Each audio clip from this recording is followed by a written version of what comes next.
नए कृषि कानून को लेकर पूरे देश में रार मची है। किसान आंदोलित हैं, विपक्ष से हवा दे रहा है तो सरकार इस कानून को मील का पत्थर बता रही है। इस कानून को पक्ष और विपक्ष इसे अपने अपने चश्मे से देख रहा है, तो वहीं राजनेताओं की तरह विशेषज्ञ भी इसे लेकर दो फाड़ हैं। कुछ कृषि विशेषज्ञ इसमें कमियां निकाल रहे हैं, तो कुछ का कहना है कि यह कानून लागू हो जाए किसानों के लिए हितकारी होगा।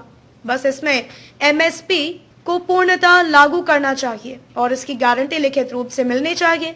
इसी क्रम में बाराबंकी के प्रगतिशील किसान पद्मश्री रामचरण वर्मा ने भी कानून की वकालत की।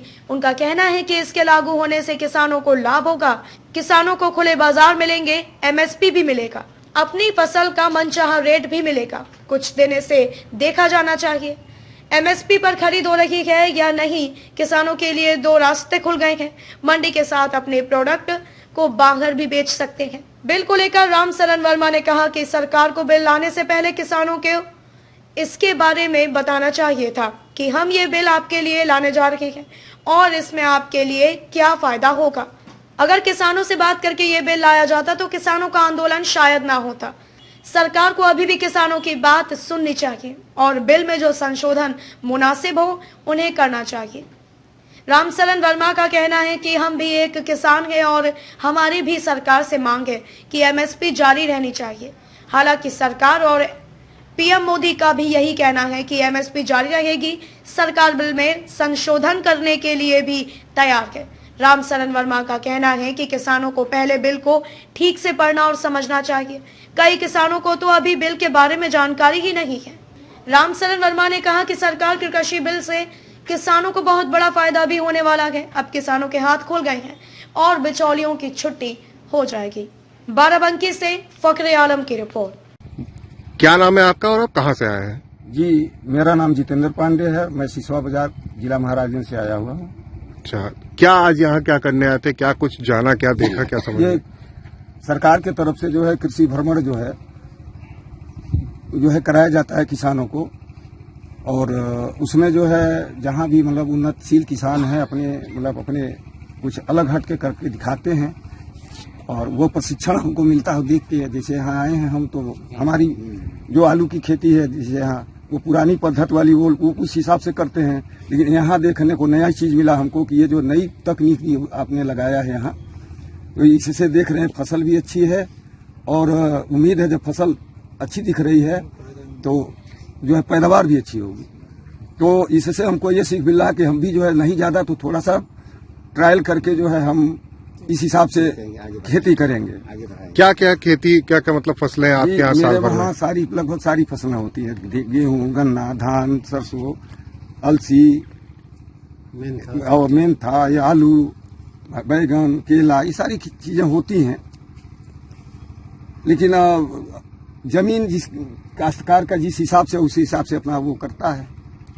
अच्छा, तो क्या कितने बीघे की खेती आपकी स्वयं की है या? जी, मेरे पास 6 एकड़ खेती है। अच्छा जी। क्या समस्याएं आती होंगी देश में? तमाम अभी आप देख रहे हैं किसानों को लेकर, किसान आंदोलित हैं, कई समस्याओं को लेकर के सड़कों पे हैं। आप पर यहाँ आए हैं, क्या मतलब लगता है क्या कुछ मतलब? दिन भर मारा। हाँ, तो देखिए हम यहाँ आए हैं कुछ सीखने के लिए, और जो भी देखा हमने तो कुछ ज्ञान मिला हमको भी। इस तरह से करेंगे तो हो सकता है हमारी भी जो है मतलब प्रगति होगी, हम भी विकास कर जाएंगे। जैसे ये फार्मर जो हैं हमारे वर्मा जी, आपने बताया कि पहले मैं 6 एकड़ से ही शुरुआत किया था, 300 एकड़ पर जो है काम कर रहा हूँ। तो मान लीजिए एक दूसरे को देख के ही जोश या साहस बढ़ता है।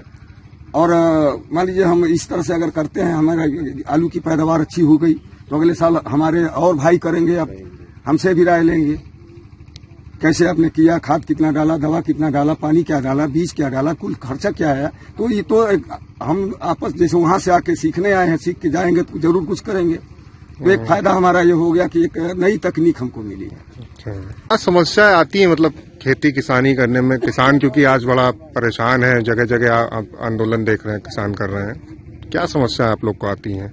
समस्या सर, मान लीजिए समय से मान लीजिए धान की फसल हम लोगों की मेन है। धान का फसल मान लीजिए काटते हैं हम लोग, समय से लेवी पर नहीं तौला जाता है। बाजार में बिचौलिए मान लीजिए सस्ता रेट से लेते हैं। हम लोग मान लीजिए छोटे काश्तकार हैं, मान लीजिए धान कटाई किए, और उसके बाद उसको जुताई करना है, खाद लेना है, बीज लेना है, पैसे की आवश्यकता होती है। तो इसलिए हम लोग सस्ते रेट पर मजबूरन बेच देते हैं। मान लीजिए कहीं जाते हैं तौलवाने के लिए तो सुनवाई नहीं होता है, 1 महीने 1.5 महीने बाद लाइए। 10 चक्कर आदमी काटता है तौलवाने के लिए, मजबूर होकर ले आकर सस्ता रेट से धान गेहूँ जो भी है उसे बेच देता है। यही समस्या है सर। आज आप यहाँ पे आए तो क्या कुछ देखा, कुछ अलग कुछ आपको मिला? हम आए सर तो देखे नए नए तकनीकी है। मान लीजिए आलू की खेती हुई, टमाटर की खेती हुई और जो है कि केले की खेती हुई, नया तकनीकी से किए हैं। इसमें देखने से लग रहा है कि फायदा होगा। अब इसी हिसाब से हम भी मान लीजिए चल करके थोड़ा बहुत आजमाइश करेंगे, अगर फायदा रहेगा तो और बढ़ाएंगे इसको। क्या नाम है आपका? हमारा नाम सुरेश यादव है सर। कहाँ से आए हैं? महाराजगंज जिला से आए हैं सर। कई दिनों से किसान रोड पे है और बराबर मांग कर रहा है कि एमएसपी खत्म कर दी जाए। आप एक उन्नत किसान हैं और अच्छी फसल कर रहे हैं। कई जिलों के किसान आपसे मिलने आते हैं, कई राज्यों के किसान आपसे मिलने आते हैं। इस पे आपका क्या कहना है? नहीं, हम भी एक किसान हैं, हम भी यही मांग कर रहे हैं, सरकार से कह रहे हैं एमएसपी हमारी जारी रखना चाहिए। और हमारी सरकार भी यही कह रही है, हमारे किसान भाइयों की सरकार ये भी कह रही है कि एमएसपी बराबर जारी रहेगी। माननीय प्रधानमंत्री जी, माननीय कृषि मंत्री जी बिल में संशोधन करने के लिए तैयार हैं कि हम लिख के देंगे एमएसपी जारी। लेकिन बिल की और दूसरी बात यह है कि जो अभी ये एमएसपी बराबर जारी रहेगी। दूसरी बात यह है मंडी की है और हमारे किसान भाइयों को पहली बात तो बिल में कायदे से पढ़ना चाहिए, समझना चाहिए। और अभी हमारे पास कुछ किसान आए थे, हमने उनसे पूछा तो हमारे किसान भाइयों को असली तौर पर बिल के बारे में भी जानकारी ही नहीं है। ये बात हम तो भाई सरकार को बहुत कुछ नहीं करेंगे, थोड़ा सुझाव दें।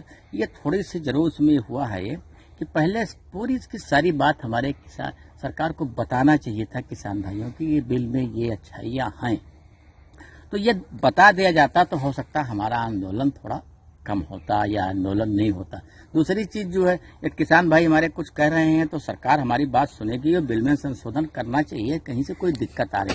दूसरी बात है मंडी में जो सरकार ने बिल लाया है तो इससे बहुत बड़ा फायदा होने वाला है। अब किसान के हाथ खुल गए, बिचौलियों के इसमें दिक्कत भले है लेकिन किसान को बहुत बड़ा फायदा होने वाला है। चाहे हम अपना टमाटर, केला, आलू या खाद्यान्न चाहे दिल्ली भेजें या कर्नाटका भेजें या पंजाब भेजें, हम कहीं भी ले जा सकते हैं और हम बेचते हैं। हम जो मंडी में ले जाते हैं कभी कभी हमारा सस्ता बिकता है, बाहर हमारा महंगा बिकता है।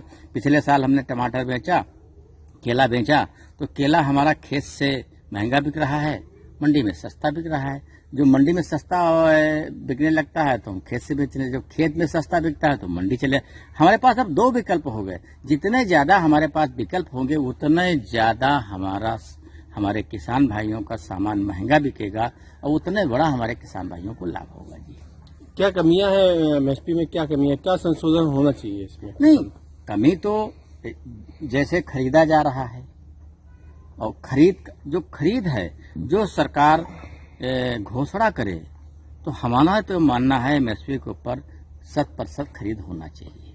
ये भी इसमें होना चाहिए कि जो खरीदारी है तो कोई किसान हमारा छूटने न पाए और ये 100% खरीद हो तो ये इसमें संशोधन होने की जरूरत है। देवी आपदा आ जाती है, बारिश हो जाती है, किसान का फसल खराब हो जाती है। हाँ। इस स्थिति में किसान को क्या करना चाहिए? क्या कि सरकार को किस तरह किसानों को फायदा पहुंचाना चाहिए? नहीं, सरकार को ये तो जब हमारी प्राकृतिक आपदा आती है तो हमारे किसान भाइयों को एकदम से लेट जाते हैं। मतलब सारी फसल पत्थर से है या हवा से है या ओलावृष्टि से है, तो सरकार को जो एक बीमा मैंने शुरू किया है, अभी हमारे बीमा का पूरा लाभ हमारे किसान भाइयों को नहीं मिल रहा है।